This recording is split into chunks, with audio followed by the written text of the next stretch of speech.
In this video, you're going to learn how to set up forms inside of your JavaScript applications. This is going to allow us to combine inputs and buttons together to create a form that the user can submit. So this is a bit different than what we have so far. Right now, we do have inputs, but we don't wait for the user to submit. We just filter on every single keystroke. So as I type, we filter the things. But if I was trying to add a new note by its title or a new to-do by its text, this really wouldn't make much sense. I want to wait for the user to finish typing everything. Then I want some sort of separate button where they can click something like add note or save to-do. In order to get that done, we're going to use a form. So over in the browser, let's start kicking this one off by removing the Remove All Notes button. That button was originally added for example purposes, but it's not going to make its way into the final version of the application. I'm also going to delete the event handler for the Remove All button, our click handler, over in the notes.js file. So I'm going to delete it here and here, saving both. Now, step one to creating our form is to actually work with a new tag. So right here, we're going to create a form element. A form element is not an empty element, which means we do want to open and close our tags. And what we put inside is the combination of form fields as well as buttons. So in our case, we'll have a simpler form to start with a single input and a button that allows you to submit the form. The input that we put inside of here is going to look very similar to any of the other inputs we've created in this course. I'm going to set up the input, which is an empty element, so no closing tag necessary. And I'm going to set up my type equals text, and I'll set up a placeholder. Obviously, the placeholder and type are completely optional. And for this one, I'll use something like first name. And the other thing that we're going to provide for input that we haven't used before is the name attribute. The name attribute is something that you put on your fields when they're inside of a form. This makes it really easy to access all of those field values when the form actually gets submitted. So we'll explore what happens when a form gets submitted in a second. For the moment, let's just set up an appropriate name for this. Now, the name attribute is one of the situations where we are going to stick to camel casing because the name that we put inside of here is actually something we'll end up typing over in JavaScript to access the field's value. Right here, I'm going to go ahead and use first name. Excellent. So that's it for the input. We'll talk about the implications of setting up that name in a second when we get to the JavaScript side of things. The next thing we're going to do is set up a button like any old button we've created before. No attributes necessary, and we can pick whatever text we like for the submit button. I will appropriately name it submit. So we have a form. We have an input, we have a button. Let's actually save this markup and see what happens when the browser refreshes. Over here, we got our form. I have my input, I could type my name in, and I have a submit button showing up. Now, clearly the form field isn't visually doing anything on the page. We have an input that looks just like the input above and a button that looks just like the button right here. But since we do have a form, we can now submit it. When we submit a form by clicking the forms button, we can see what the default behavior is. And this is something that we're actually going to override. So I'm going to click that button with some data typed in. And what happens? Well, what happened is that the browser actually went through a full page refresh. This is why our data is now gone. And if we check out the URL, we can see the URL has also changed. We now have the form data living up here in the URL. This is the default behavior for a form, and it goes back way to the early web. This existed before client-side JavaScript was something that we could realistically depend on. Back in the day, a lot of browsers didn't have good JavaScript support or just didn't have JavaScript support at all, so this was necessary. This was our way of getting data back to whatever server we were using.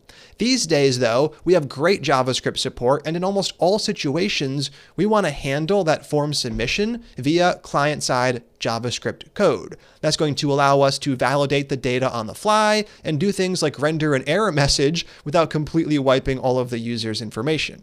So let's go ahead and take a look at how we can get that done. The first thing we're going to do is add an ID onto the form. So no matter how many inputs we have in our form, there's no need to target any of those individually. We just need to target the form from our JavaScript. So right here, ID, I can call this one name form or whatever makes sense for your form. I'm going to save this, and now we're going to target it by its ID and add an event listener on. Over here at the bottom of the file, document.query selector. I'm going to select the element whose ID is name form, and we're going to add an event listener. Dot add event listener. This is going to allow us to provide the event name, and for forms, the only event that we're ever going to be using is the submit event. The submit event is fired when the user takes an action to submit a form. That could be clicking the button or hitting enter in one of the inputs. So for example, over here, I could type in some characters, hit the enter key, and that submits the form. We now have the new data showing up. So the submit event is what we're listening for. We're then going to set up our function and our event argument. And what we want to do inside of here is first cancel the default behavior of the form. We want to tell the browser not to go through that full page refresh and not to add anything up above in the URL. We're going to handle it on our own with the code in this function. To do that, we use a method on E, one of the only methods we're ever going to be using on E. It is e.prevent default. This is going to prevent the default behavior. In this case, the default behavior of the event is to go through that process of refreshing the page with an updated URL. Now it's going to allow us to handle the form submission. So if we were to save this file, we're going to see very different behavior over in the browser.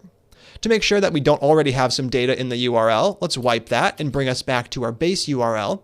I'm then going to type something in, like my name. I'm going to hit submit.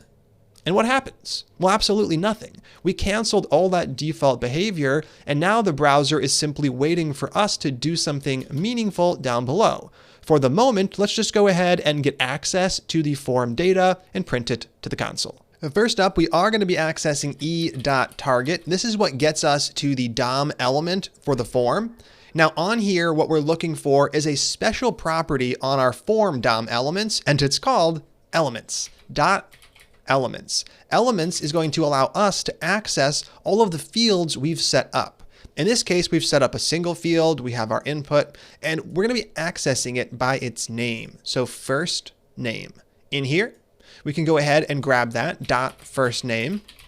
And this is a representation of the DOM element for the input. So how do we get a value off of an input? We use the value prop, just like we did up above. So .value.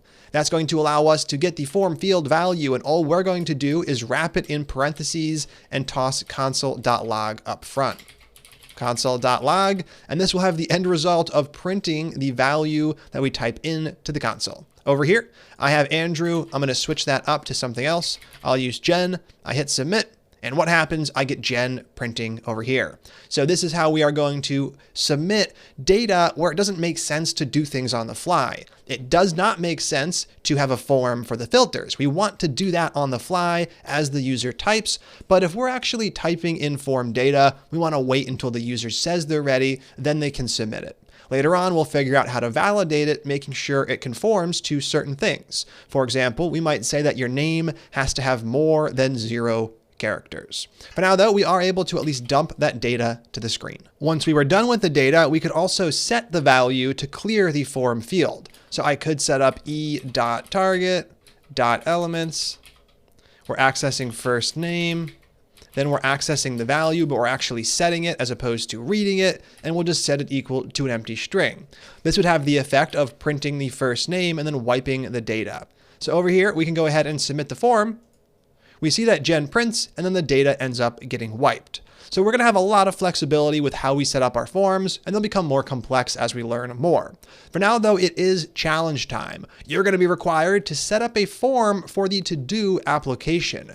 Right now, we have the form fields. They're just not structured underneath a form tag. We have this one right here for entering the to-do text, and we have a button for adding a to-do. We want to wrap these in a form and add a bit of functionality. So let's go ahead and talk about what I want you to do. The first thing we're going to do is delete these two.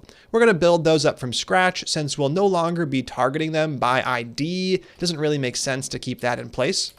And I also want you to add the form at the bottom of the list. So that's going to come below the to-dos list. Now you're going to add that right here over inside of the JavaScript. Let's go ahead and clean things up just a little bit. Down below, we have add to do. We just deleted that. So we're going to remove this event listener. And then we have our add to do text, or excuse me, our new to do text. We're going to delete that as well. The only event listener we're going to keep in place is our search text. We do still want to respond to every single keystroke for that. All right, here are the steps to complete this challenge. Steps 1 and 2 are things we've already done. Right here, the first thing you're going to do is create the form with a single input for the to-do text. We only need a single input because we're not going to ask the user what the completed value is. If they're adding it to their list, we're going to assume it's not completed. Step 2 is to set up a submit handler for this new form and cancel that default action so we can actually respond to the form submission via our JavaScript. What are we trying to do in our JavaScript? Well, this is where you're going to do things that we didn't do previously in this video. You're going to add a new item onto the to-dos array where the completed value is false and the text value is whatever was typed in to that form field. Now, you already know how to add items onto an array, and if you forgot, you can refer back to the array section. Once you've manipulated the to-dos array above, what you're going to do is re-render the application. You already know how to do that as well. We re-render the application every single time that search text changes. Let's go ahead and also add in a step 5 real quick. Clear the input field value. Now notice we're not doing any validation, which means that someone could enter nothing and hit the button and it would add it. That's okay for our demonstration purposes for now. As you test your code, just make sure to always put a value inside of the input. All right, take some time to knock out all of these 5 steps. This is not a race, so if you need to slow down and refer to old code or look things up, that's okay. This is all about getting you into the development workflow. Pause the video, come back, and when you're done, click play. How'd you do? I'm going to start at the start with step 1, creating that form with a single input. Now I wanted you to put this below the to-dos, and since we've created this nice container for the to-dos, all we have to do to put it below it is to put it below the div. So right here, a new form, and I am going to put an ID on this form so I can target it for that submit event. I'll call this one new to-do, for example. Whoops, looks like I had 2 spaces there. That's not going to crash the program, but let's keep things consistent. Next up, our input. So the input is going to have a type. We'll set type equal to text. A placeholder, I'll set that equal to something like something to do. And then finally, our name attribute to make it easy to access this value later. We can pick a name for this one. I'll call this one text. The only other thing we need in the HTML is our submit button. We just have to add a button and give it a text value, add to do. Seems like a good one for here. Now we have our form in place and we can see it is indeed showing up. All we need to do to wrap this up is to move on to steps 2, 3, 4, and 5. Let's start with step 2, adding that event listener. If we want to add an event listener to the form, we have to first select it. So document, spelled correctly, of course, dot query selector. We're grabbing an individual thing. We're grabbing it by its ID. I called that one new to do. Let me check, at least I believe I did. Yes, I did.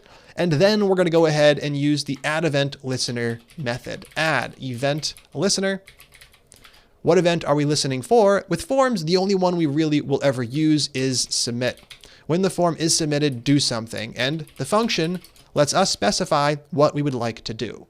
Now this kind of brings us into step 2, part 2, canceling out that default action. So I need to name the E argument because I am going to use it, not just for this, also to get my form field values. Right here, E dot prevent default. That will prevent the default action, that full page refresh, adding the data to the URL, and it will instead allow us to access the data down below. Now, what are we trying to do in here? We are trying to push something new onto the to-dos array. That's going to be a call to to-dos dot push. What are we trying to push on there? Well, that's an array of objects, so we're going to add a new object. We're going to match the same properties, text and completed. The text is going to come from that field. So that is e.target to get the form, .elements to get the form fields. Then we access it by name. I called that one text. Now we have the DOM input. How do we get things off of that input? We use value. The only other property we're going to set up on this object after a comma and enter is completed. I'm going to start completed off at false. We want to provide a good default for that. So now we've pushed the data onto the array, and we are going to re-render the application. We're going to re-render that list by calling render to-dos. Render to-dos, we're going to call it with the updated array and the same filters. This is going to make sure the latest data shows up. And then step 5 is to clear that input value. I can take this code from up above, copy it down below, paste it, but this time setting the value, I'm going to set it equal to right here. Let's go ahead and set it equal to nothing at all to clear the field. So there we have it, steps 1 through 5 all wrapped up. Now, the most important step is to test things and make sure they work. Otherwise, we're just playing a guessing game. I'm going to save the file. The browser is going to refresh, and we're going to go ahead and type some stuff in.